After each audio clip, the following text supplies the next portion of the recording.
So as we wrap up, I like to do a thing where I put some positivity out into the world. Okay. Instead of asking people to shoot hard, we ask them to shoot softly and say nice things about other people in wrestling. Okay.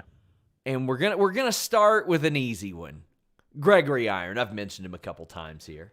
That's a hard one for me because he's my roommate and he gets on my nerves on a daily basis. But I will say, just the fact that he's done what he's done in wrestling with his disability is just crazy. It's just crazy. And then that he's a good professional wrestler, not even like a good professional wrestler for someone who has a disability. Like he's good. He knows what he's doing. And it's pretty crazy that how hard he's worked to get where he is and that how much he's done. And like I was on Ron Funch's Twitch stream. He didn't know that Greg had cerebral palsy. Wow. Like he had never noticed. Neither the guy from Trapped. So he never noticed. So that's a pretty good thing for Greg to, he's so good at what he does that people don't even notice. Yeah. Yeah. A name that we had also mentioned earlier, AJ Gray. AJ Gray. He's, you know what? As much as he annoys the crap out of me, he just keeps going. So like, good for him. Like, you know what I mean? Like, I feel like there's always something going on with him. He seems like he has a lot of bad luck lately, but like he always works hard and he's always on shows. He's on all these shows. So like, good for him. You know what I mean? Yeah, he is. He's like one of the most booked guys on the indies. Like good for him. That's great. A guy that you faced recently, and he spent his time during the pandemic bulking up, Jordan Oliver. Big breakfast. Yeah. I love Jordan Oliver. He used to bust his ass so hard at CZW. Like my girlfriend at the time caught it. She's like, "Who is that kid?" And I was like, "I'm not sure. He's a student or something." And she was like, "He's always busting his ass." So then I started watching him, and I'm like, "Dude, he's running, taking the ring down, setting up the signs, like setting up chairs, guardrails, just busting ass all the time." And then like, he's like 17 and then he was just a skinny little kid. And then he started wrestling and he's good. He always asked for advice and things like that. And then he just over the pandemic just got his big boy body.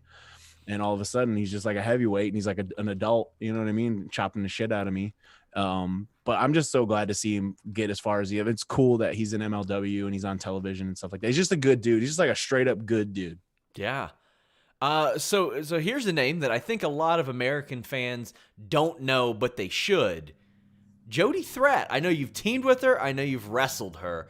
And yes. When I was in Toronto, SummerSlam 2019 weekend, that was the person I left Toronto, and I was like, whoa, she's going to be on TV one day, and she's going to be really good.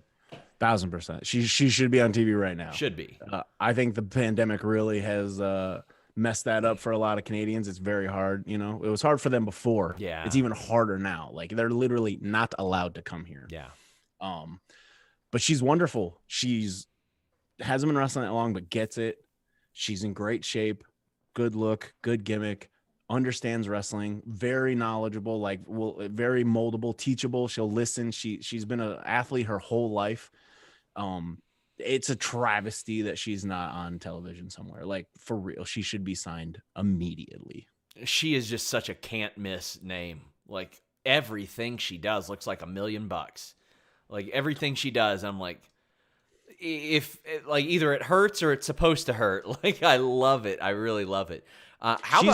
She's also just like one of the strongest people I've ever been in the ring with. Oh God, out there.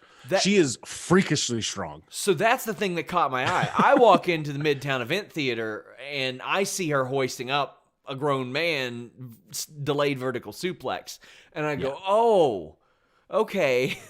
Yeah, and she's a freakishly strong. Oh yeah. Jake Christ, the guy that you've wrestled a ton and from the area as well. Again, someone that needs to be on television. Yes. I know he was with Impact and things like that, and whatever happened with that. But like, Jay's always been so good. He's just like he just reminds me of Eddie Guerrero so much, just the way he moves and how good he's just always calm, never worried about a thing, because he's just good. He's that good that he's just like, okay, he can hang with anybody. He's looking like in the best shape he's ever been in recently. I think he's really motivated and determined because he kind of got the short end of the stick in a lot of Of situations. course. And Jay's a straight up good dude. He's a family man. I've known him for 15 years. I know his kids, like I know his wife. Like he needs to be signed. He needs to be doing something, making money, not having to worry about taking care of his family. That's how good of a wrestler he is. One of the underrated aspects about his work, I think, is his footwork. Like, I never see him out of place for anything. It's so second nature to him when I see him in the ring. And, like, I'll look at it and I'll learn things. And, like, if I go train, I'll be like, oh, my, okay, I saw him pivot this way when somebody was doing this. And it's like little things that only experience can teach you. 100%. Another interesting name that you faced recently, JTG. Yeah, JTG, man. He was a wild man. He was like down as fuck to do light tubes and shit. And I was just like, yeah. Okay, and I was so like, how do you even approach JTG about that? I didn't. He came to me. What? Because I don't want to do it. I'm trying to back down on the deathmatch stuff. And he came to me and was like, oh, what if we, I grab a chair and then you grab a light? And I was like, that's up to you, man. And he was like, yeah, you could do something to it with me. I was like, and I do this like light tube in the mouth spot. And I was like, what if I do that? And he's like, yeah, that's fine. And I was like, all right, man. And then after the match, Nick Gage came and like ran me off. And then Nick Gage hit him in the head with like a bundle of light tubes. And he was bleeding. And I was just like, brother, what are you doing?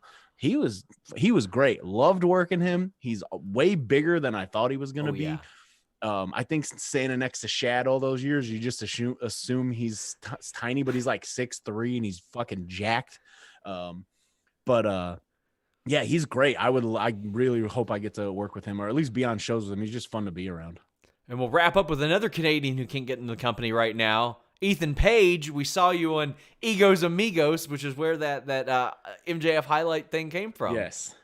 I mean, obviously, I don't know what his contract status is right now, but there's no doubt in my mind that he'll end up somewhere and be making a ton of money. He's like the most hustling ass dude I've ever met in my life. He's always doing something. He's always working on something.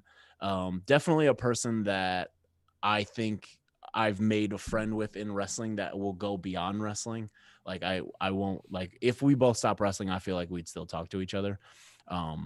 Same with Josh Alexander, like just really good friends of mine that I truly care about and love and want nothing but the best for them.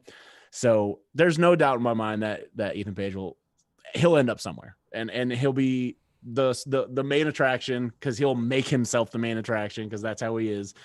And yeah, I'm just ready for the world to open back up so me and him can talk about Marvel movies because he's my Marvel buddy and we have not been able to talk about stuff. And I've been trying to get him to come down to this toy store in Lexington, Kentucky, just so I can film him shopping for toys there. Like, I'm like, that's good content. I need him and RJ City down here, like talking about Muppet toys and stuff. Like, dude, I'm his toy mule. I don't know if you know that. Really?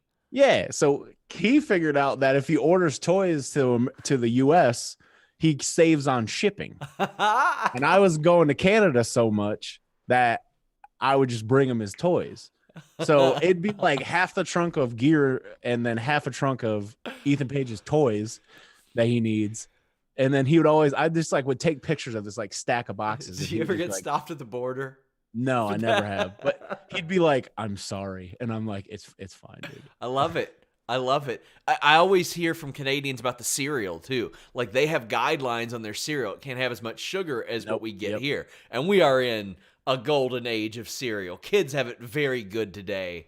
Everything is a cereal now. But Ethan Page, as you mentioned, I think if they called him up right now and they said, hey, we would like you to be on Monday Night Raw Monday, he'd be ready. Like he's 100%. He looks the part now. He's crazy jacked. He can talk, can wrestle.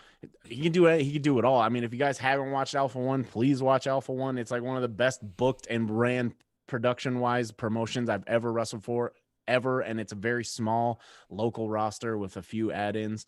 It's the best place I've like booking-wise I've ever wrestled. And like he does that all by himself. So like he's like a one-man band when it comes to wrestling. He can do literally anything.